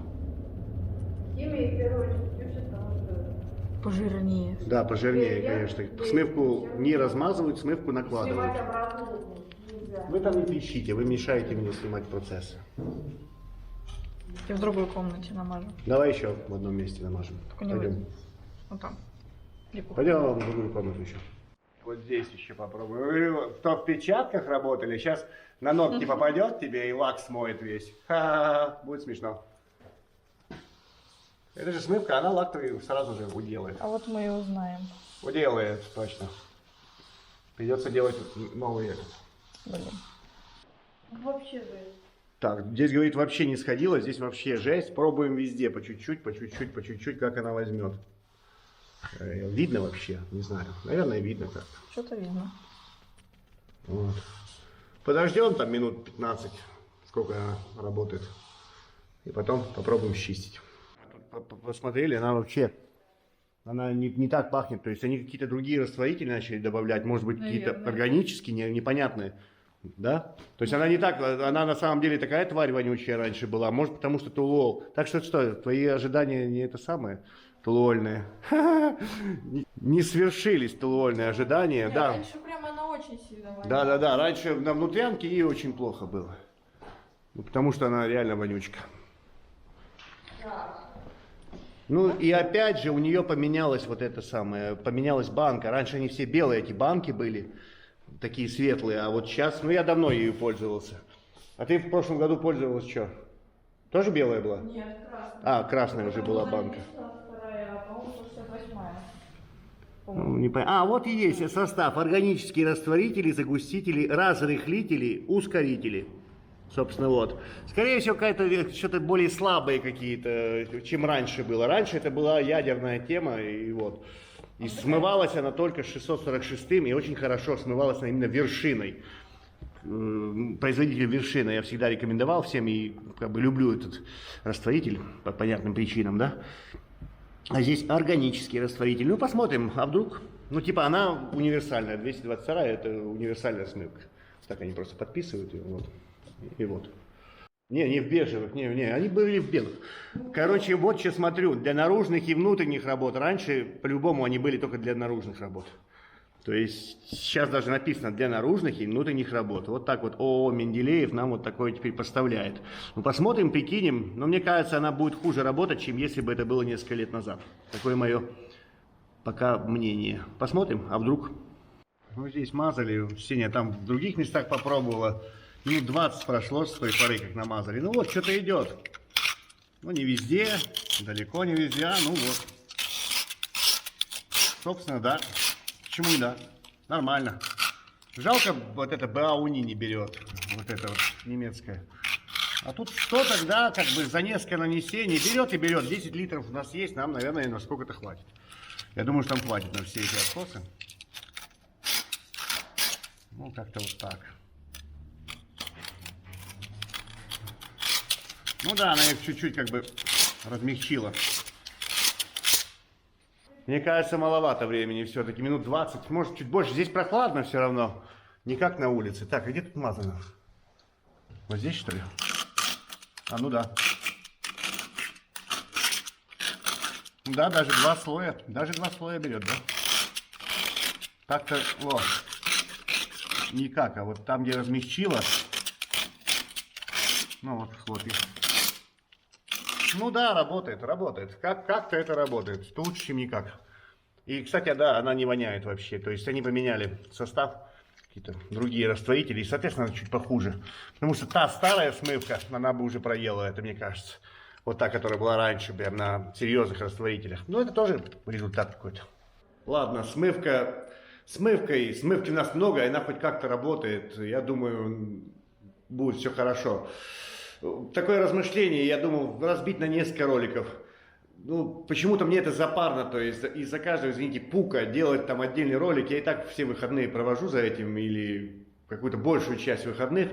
Так что будет, пускай будет один длинный ролик. Все равно там средний просмотр, я же вижу статистику, там 3 минуты средний просмотр. То есть будет он 40 минут или час 40. Это, ну, как бы, ничего не решит. А я хочу это сбить в один ролик. То есть у нас была комната, мы штукатурили, да, занимались штукатурными работами в комнате, где фризы гипсовые, да, вот, где такой крутой потолок. И вот это вот в комнате, где мы сейчас, где девочки штукатурят, там, штукатуркой занимаются, заделывают потихонечку карниз. И вот здесь я опечален. Печаль моя велика есть. Для удобства я влезу сюда сейчас на козлик, присяду сюда и покажу вам вот этот потолок, что он собой в реальности представляет. Потому что я взял уровень лазерный, приложил его, навел его, и стало грустно. Пойдем. Ну чего, потихонечку так отштукатуривают. Саша уже там, сделала шаблоны. В общем, вот так. Что я сделал? Я думаю, видно, там есть линия карандашом, да? Вот там она видна. Ну-ка, прикрою лампочку. Лампочка, не горите. Вот здесь. Это линия карандашная, это линия, собственно, уровня реального горизонта, который существует. То есть по лазеру. Отправная точка у меня была здесь. То есть это низ. То есть эта линия символизирует, она и есть как бы низ карниза. Ой-ой-ой-ой, друзья мои, здесь разница в 11 сантиметров, почти 12. 118 миллиметров вот здесь в углу. 118 миллиметров. Вот линия. Видно, что здесь откос уплыл на сантиметра 2 с копейками. Вот этот откос на ширине окна, я там вымерил, там тоже поставил линию, 5 сантиметров. Вот этот откос ушел на 5 сантиметров. Этот прогнулся, этот еще больше прогнулся. Короче, какие-то лазеры тут выдумывать нечего, поскольку, во-первых, если справа налево пойдем, 250 высота карниза, высота по стене до потолка, 250, 265 и вот там в том углу 280. Угу. Это чистая его фактическая высота, безотносительно линий. Теперь посмотрим, что нам показывает уровень. Здесь высота была 280, дальше идет 270 до уровня от потолка, 250, 210 от потолка до реального уровня. Здесь 250 и здесь 280, то есть 280, 280 и 210. Причем этот потолок вот так парусом, сводом уходит туда вниз. То есть на 7 сантиметров он прогнувший вот так вот вниз. Он туда ушел. Причем сломался вот здесь прям явный перелом вот там. И вот там можно видеть тоже. Вот он. Вот с той стороны. Угу. Короче, какие-то уровни, средние значения здесь можно, конечно, повылавливать. В данный момент я дошел с пониманием до того, что я буду делать нитками. То есть я возьму нитку и буду ею имитировать низ карниза и смотреть на прогиб, поскольку делать что-нибудь здесь ровно при этих изгибах, а здесь тоже изгиб. Ой-ой-ой-ой. Задача ровными палками. У нас есть, я потом покажу, вот там шаблончик лежит. Ровным сделать криво и красиво. Это самое сложное. По-моему, более сложной задачи у меня еще не было. Были подобные, но такой сложности, чтобы вот такие вот переломы, то есть надо все гнуть как-то, гнуть вот так, и чтобы это смотрелось снизу, из какой-то, из той точки нормальной, с той точки, и вообще в целом. И плюс еще тут будет откосик, тут будет валик откоса вот. И как-то и им попытаться еще как-то сыграть. Надо тянуть ниточки, скорее всего, мне. Вот, это низ, нижняя часть карниза. Мы не могли здесь никак использовать падугу. То есть у нас везде есть верх. Если в маленьких коридорчике, на кухне, вот здесь в коридорчике, мы решили целиково вставлять, ну, с собственниками так решили, что будем вставлять целиковый как бы карнизик, вытянем и поставим. Потому что здесь были какие-то участки, косо, криво, но здесь, в этой комнате, решили оставить старую, как бы старый верх. Поэтому какую-то падугу к этому шаблону, что-то придумывать, отдельную падугу, бессмысленно. Потому что эта стена, она относительно старой стенки, она идет не так, как шла старая стенка. Здесь морковка, здесь узко, и если смотреть туда, здесь шире. То есть пара сантиметров сразу я вижу. По-любому 2-3 сантиметра. Здесь то же самое. Там уже и здесь шире. То есть какую-то падугу использовать нет. Мы будем монтировать низ. Может быть, там сделаем штукатуркой. Здесь мы будем монтировать низ. Вот он, шаблончик. А падугу делать руками. Вот это вот место. Продолжать ее. Ну вот, собственно. Ну-ка, встаньте, пожалуйста. Ну вот. Вот это вот. То есть падугу мы будем продолжать как бы вверх, вручную. Иначе никак. Придется как-то пытаться делать это вручную. Из ничего создать что-то. Потому что у нас есть только низ. Какую-то деталь отдельно мы не сможем сюда вставить. Все разное. Абсолютно разное. Разное расстояние верха карниза до стен. Ладно, я попытаюсь сейчас поимитировать нитками какие-то соображения свои материализовать. Так, пока тут происходит что-то понятное, ясное, что он сделал шаблон, я натянул нитку, вот она где. И вот видно, насколько тут я ушел на 5 сантиметров вниз, и там поднялся вверх на 2 сантиметра. Я думаю, нитку заметно с такого расстояния. Здесь 0, как бы существующий карниз. Здесь я сделал карниз, я говорю про размеры карниза относительно потолка, то есть высота карниза. Здесь 260, здесь 250.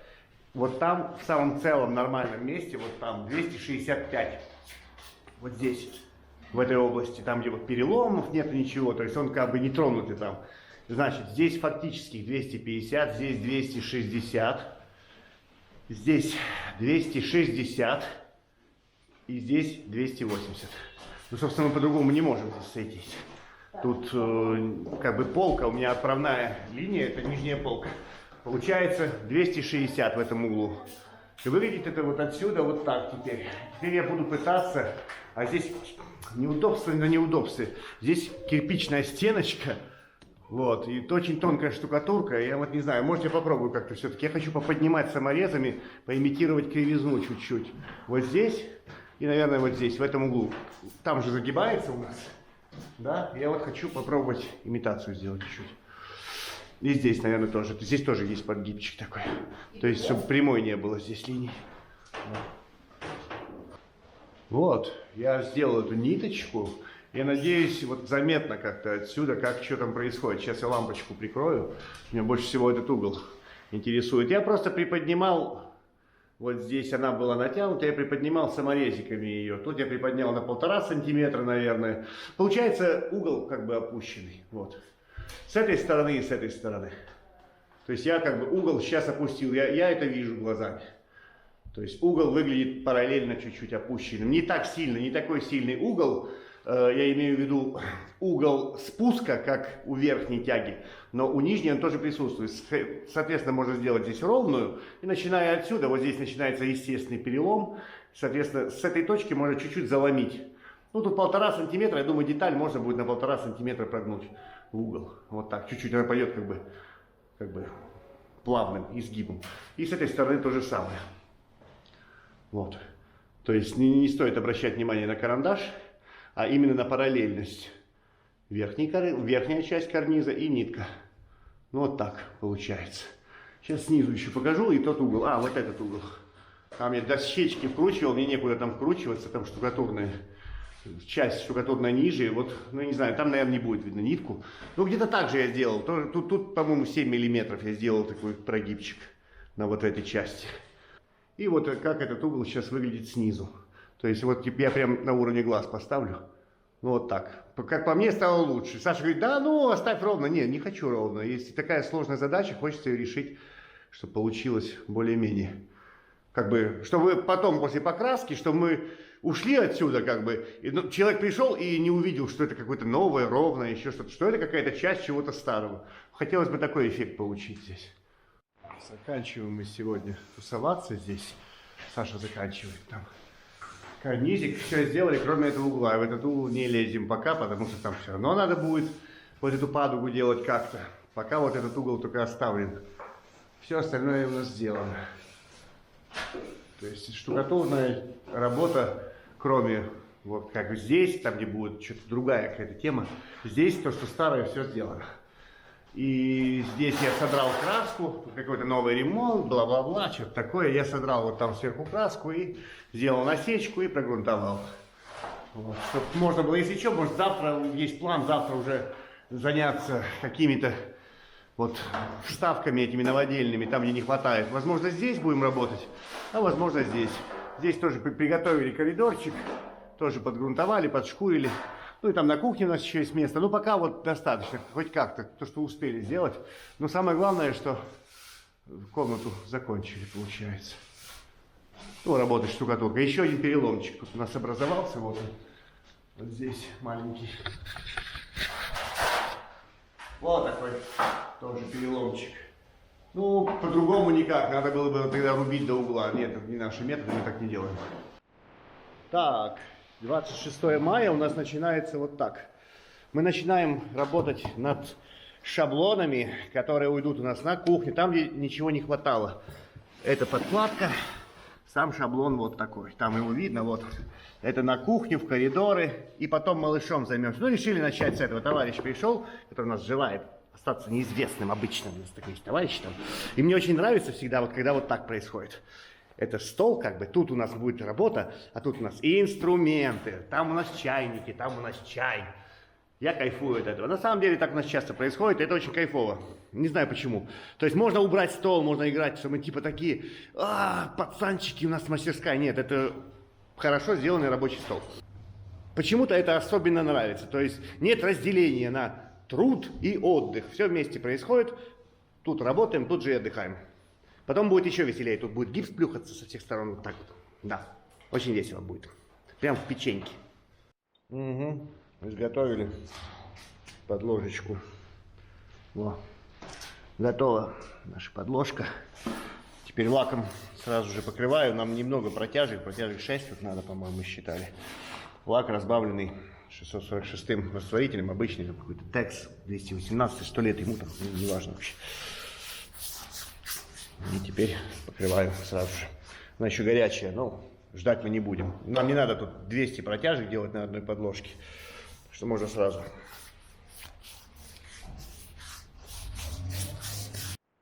Параллельно чистим откосы. Но некоторые вот так чистят. На расстоянии. Чистка откосов на расстоянии, понятно. Силой мысли. Да, вот. В респираторах, не распираторах, чтобы не распирало сильно. Но вот, говорят, хорошо идет вот этой менделеевской нормы, да? Хорошо? Нормально. За 2 слоя. За 2 прохода. Не за 10. Не за 10, а за 2. Ну да, это уже лучше. Намного лучше. Там реально много раз приходилось вот эту леруашную смывку наносить. БА УНИ не брала вообще, а вот это вот получше. Ну.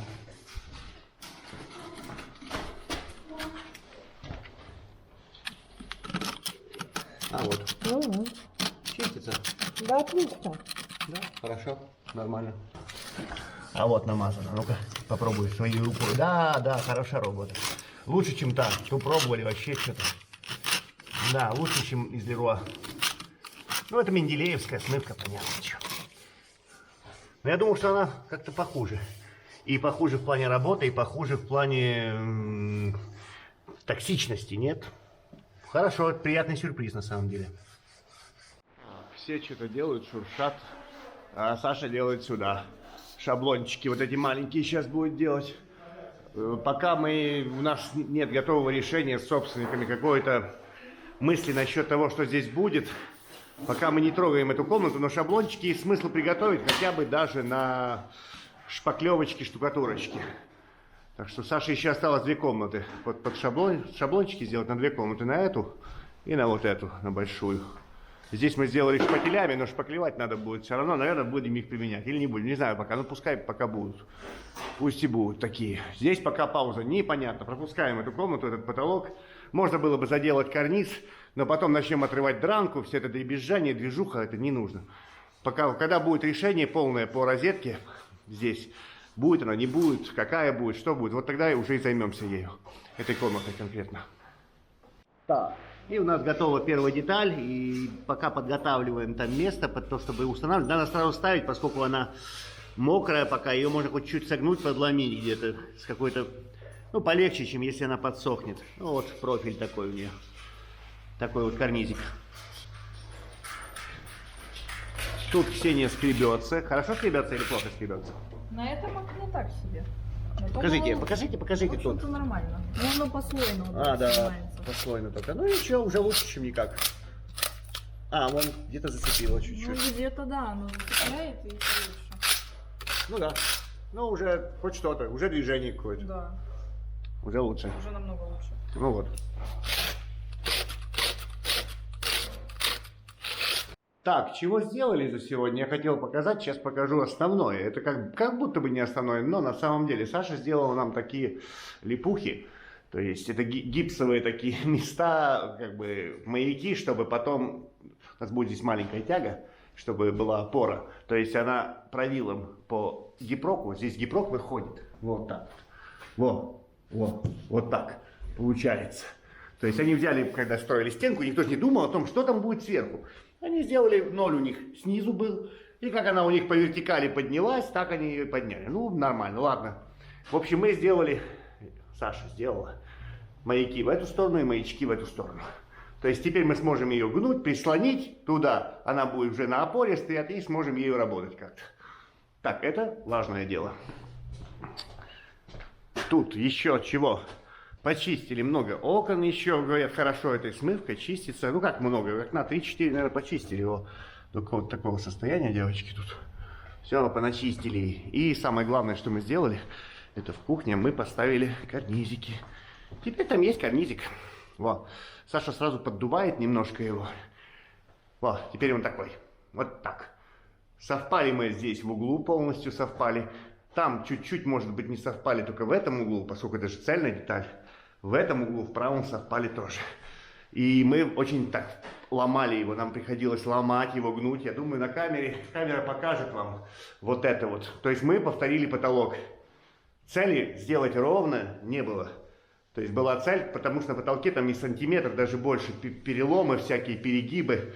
И в целом, после того, как он обработается, тут видно вот, наверное, вот этот стык видно, да, он сходится так как бы раз под углом. Но это стоило нам серьезных усилий сделать именно так. То есть, ну, деталь же цельная, как кусок трубы, и гнуть ее. В общем, еще момент. Вот так, если посмотреть, она делает вот так, тын, потом вот так, тын и тын. Вот так, тык, тык, тык. Это все будет сошкуриваться чуть-чуть, потом перешпаклевываться, вот это вот место переломов разнообразных. Так вот, после того, как это все будет сделано, обработано, после того, как покрасится, он не будет, этот карниз, отличаться от старых карнизов. Ну, то есть на нем останется какая-то чуть-чуть кривизна, он будет, потолочек чуть будет кривой, сам карниз чуть-чуть, там может быть там 3-5 миллиметров, но все равно он не будет безжизненным таким просто кусманом, то есть новодельным, нет. Он будет как бы вписываться в это все кривенькое. Такая была идея, и так вот получилось. Здесь Саша сейчас быстро подзакинет уголок, потому что где-то может быть пустота, где-то что-то где-то мы не досмотрели, когда устанавливали, когда монтировали. И тогда это будет иметь уже такой цельный вид. Вот такой вот карнизец. И нам еще осталось на завтра вот это вот место в коридорчике и вот этот коридорчик. Да. И, собственно, вот эти вот прямые участки. Маленькие вот эти вот. Такая тоненькая тяга, которую я показывал, шаблон. Ну вот. Вот так сегодня плодотворно прошел день. Ну, мы впятером работали, и окна чистились, и все вместе, и то, и это, и много всякого. Пятером. Пятером, я же сказал пятером. Вроде бы да. Так, сегодня 27 мая, день города Санкт-Петербург. С праздником! Праздником! Вот. Тут много, тут залипуха, а ну-ка. Или ты только намазала? Нет, это все вчера тут стояло что-то. Ну как там, ну что-то. Короче, раза за 4 они тут снимают это. Но хорошо, хоть не за 24. Очень это радует. Тут кое-кто делает шаблончики на все вот эти оставшиеся 2 комнаты. Саша тут, кое-кто, это Саша, конечно, заделала трубы, как мы уже заделывали вот этой вот красной. Оборачивали и потом сверху, ну как бы по внешнему контуру пена. Вот так там выглядит, да, я думаю, это понятно видно. Тут 2 трубы у нас выходило, тут тоже заделано. Пока эта комната в паузе, непонятно, что здесь делать. Идем дальше, смотрим, что тут у нас. Тут у нас мажут, намазывают. Не очень-то воняет, нормально, терпимо. Терпимо, могло бы быть хуже. То осталось немного уже окон нам обделать, так, подчистить вот эти вот штучки. Но не очень-то хорошо. Ну, естественно, краска же. Зачем люди красили именно такой краской? Ну, люди выбирали прочную краску, хорошую, лакокрасочное вот это ЛКП, да? Оно должно быть крепким. Ну, особенно в таком месте, где, возможно, влага, возможно, минусовая температура. Сколько слоев? Очень много. А я вижу 1, а я вижу 2, а я вижу 3. Я сняла 1. И 4, и там еще 5. И, возможно, там еще... ну да, 5-6 слоев. И еще 1 минус был, да? Еще ты сняла 1 слой. Ну вот, она берет слой за раз, где-то 1,5-2 слоя. В общем, есть где покрутиться. Чуть-чуть. Так, мы вчера же кухоньку сделали. Вот, Саша там сделала уголочек. И сейчас вот сюда в коридорчик примеряем. О, деталь у нас лежит.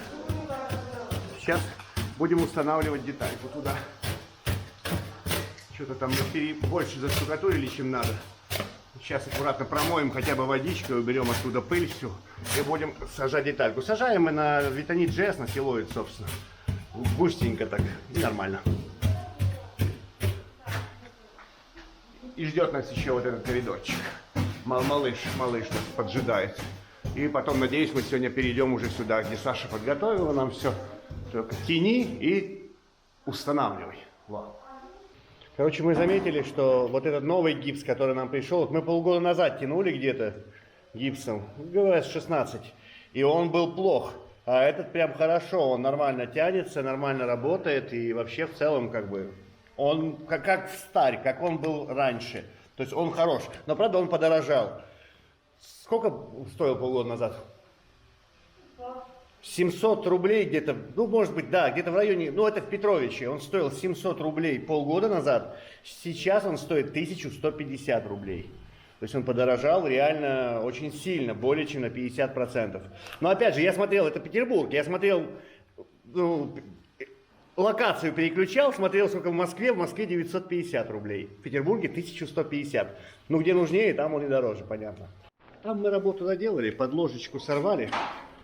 И начинаем сейчас работать другим шаблончиком. Вот там, на следующую комнату, вот эта низулька.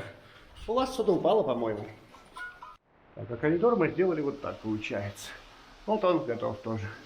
Здесь Саша уже так чуть-чуть подзабила, ну, как бы забила все дыры, чтобы хорошо укрепить, поскольку там же криво. Это не отмазано. Если чуть потрещить, мы потом опять разошьем. Это нормально так делать. Это не новодельная тема, где надо хорошо ждать. Тут можно не ждать особо. Главное забить все, чтобы, ну, чтобы не было отторжения какого-то, чтобы оно не висело провисом. Там есть серьезные ямы. Ну, в общем, еще один коридорчик. Это готово. Пока в данный момент в таком вот ключе. Придержи, пожалуйста, вот здесь. Это получается у нас Я думаю, около 1,5 метров, наверное. Вот мне надо не более 1,5 метров попробовать согнуть. Здесь у меня сколько? Она очень свежая. Здесь 19 миллиметров я вижу. И ненавижу при этом изготовителей вот этих мудацких линеек. Реально, вот, где у тебя первые идут по полмиллиметра. Вот раньше были нормальные, а сейчас какая-то дичь вообще. Короче, даже 2 сантиметра здесь нормально. Теперь я ее буду просто гнуть. Вот. Ну, собственно, на 1,5 миллиметра, на 1,5 сантиметра, на 15 миллиметров я ее могу согнуть, не сломав при этом.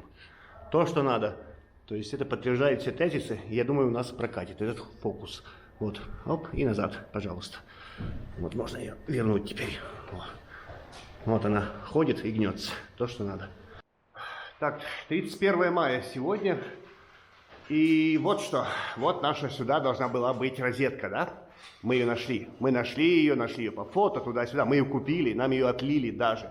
И я хочу вот что-то показать. Это очень важно. Я знаю, я запихну это в большой ролик, никто этого не увидит, кому-то не нужно. Так что это повод смотреть ролики как-то более внимательно, а короткие я не могу делать, у меня нет сил на это, просто нет сил, извините. Короче, сюда должна была быть розетка, она у нас есть. Итак, смотрим, как выглядит наше родное. Да? А теперь смотрим, какая у нас розетка. Опа. А вот она. Вот такая. То есть это родная отсюда, это те же маки. Тут у нас мак, да, мак, и тут мак. Это отсюда, точно отсюда. Хотя она сделана чуть-чуть по-другому.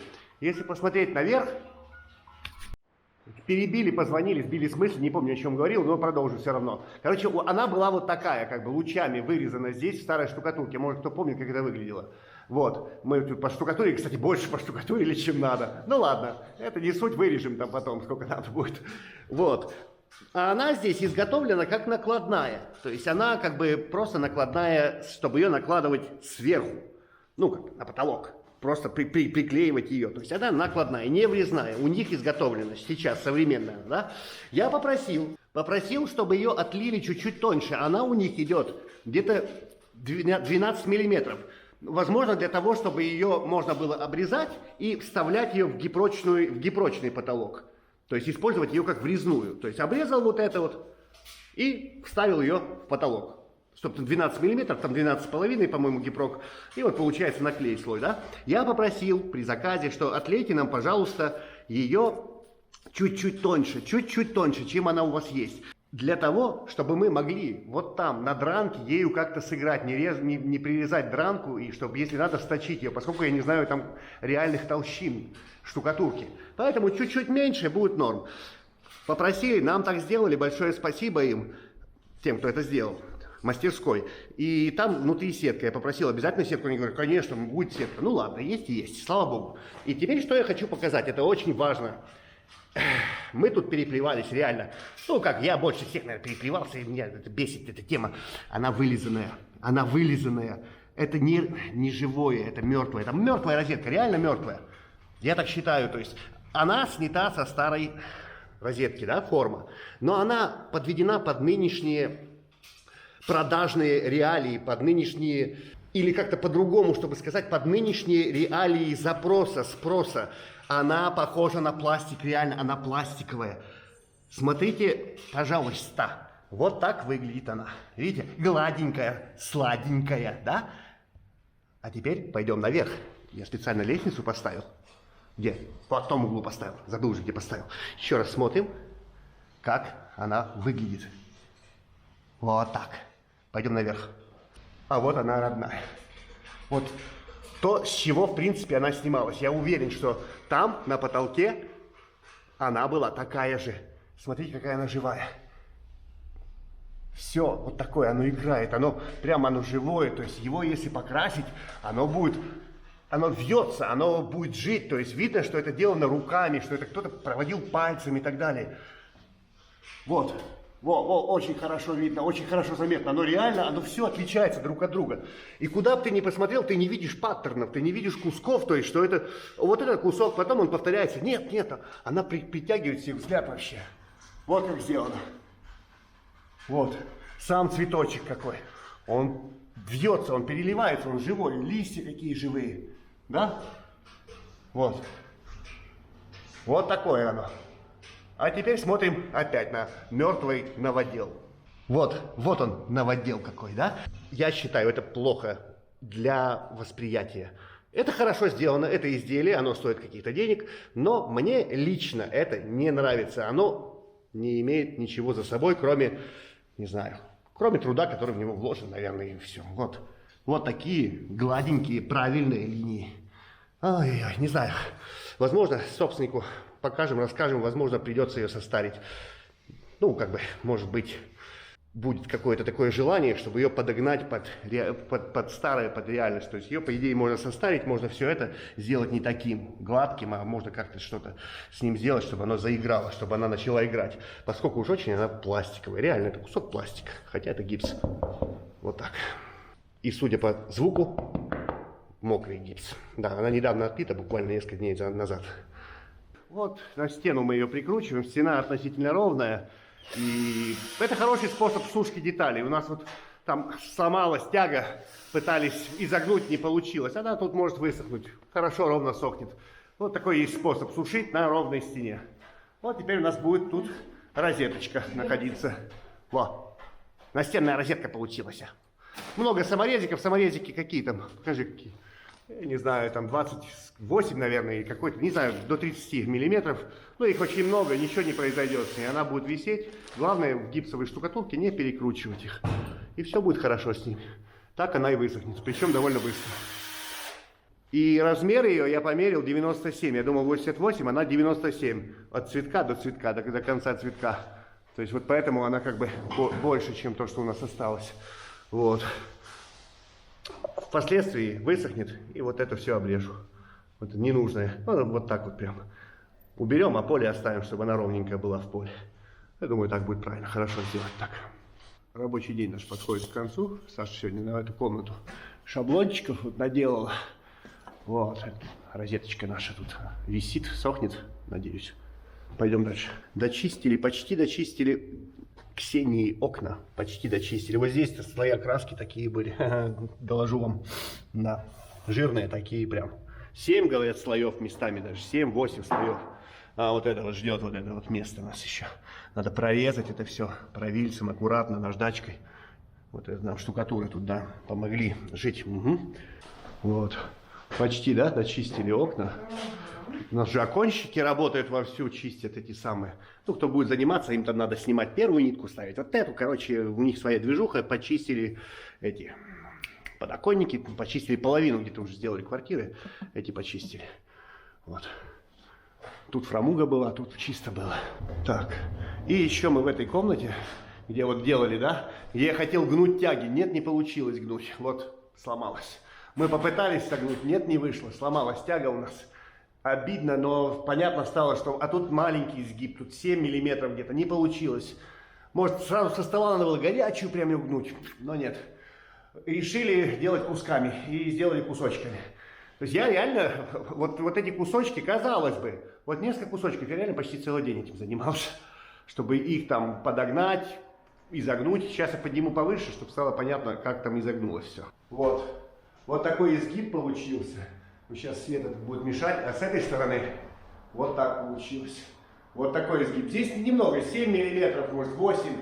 Вот здесь начинали гнуть, вот здесь, в этом месте. Здесь ровно. Ну, здесь и потолок относительно ровный. А здесь, наверное, думаю, сантиметра под 3, около 3 сантиметров здесь я согнул. То есть угол мы свели, угол сошелся. Пока не подмазываем, надо подождать, чтобы оно высохло. А потом надо вот эти вот переломы, а там же переломы, и их надо будет вот так вот сошкуривать, выглаживать ее, делать ее более, как бы, чтобы она как-то изгибалась, чтобы не было вот этих вот пиков всяких разных. Вот отсюда начал гнуть, и сюда вот так кусками свели. То есть это все надо будет, вот эти все штуки надо будет сошкуривать и сглаживать. Но пока дадим этому высохнуть, всем этим местам. Вон как солнечно там, хотя уже начало 9-го, солнечно, классно. Этот кусок, вот здесь участок, надо будет тут штукатуры, что-то накидали нам вот такое пузо сантиметровое здесь, почему-то, зачем-то, не знаю, зачем им так надо было сделать, они шпателем там делали, непонятно. Тут пузо надо будет срубать за ними, потом прокрасить, вот там идет металлический, там швеллер, двутавр, там непонятно мне. его прокрасить краской по металлу, может чем-то еще мазнуть. Вот там сверху прокрашенный красненький такой. Вот типа что-то бетон-контакт, не бетон-контакт. Хотя там зацепа много для этого самого, для материала. И вот сделать валик там надо будет. Сначала, наверное, сделать валик, как он пойдет, а потом уже верхнюю вот эту тягу, может, по месту вытянем. Пока вот так. И подождем, высохнет, уже изогнем все, что должно быть изогнуто. И только тогда займемся вручную выделкой падук здесь, вручную. Да. Но это тема для следующего ролика, я так думаю. Уже слишком много в этом ролике материала. Да, ролик получится длинный, но реально сейчас нет сил, времени заниматься монтажом видео. А это занимает у меня, ну, один ролик занимает практически день. Я его несколько раз просматриваю, обрезаю, перерезаю. То есть, если он длится, например, час, то для меня это 4, 5, 6 часов может быть. Хватит пока, хватит короткие, не могу. Для коротких надо собраться, переключиться, как-то проще сделать один длинный. Я знаю, что вам сложнее будет смотреть, но кому надо, тот посмотрит. Кому это интересно, я думаю, найдутся такие товарищи. По крайней мере, я надеюсь на то, что кому-то это нужно. Хоть кому-то. Ладно, всего вам доброго. До свидания. Пока-пока.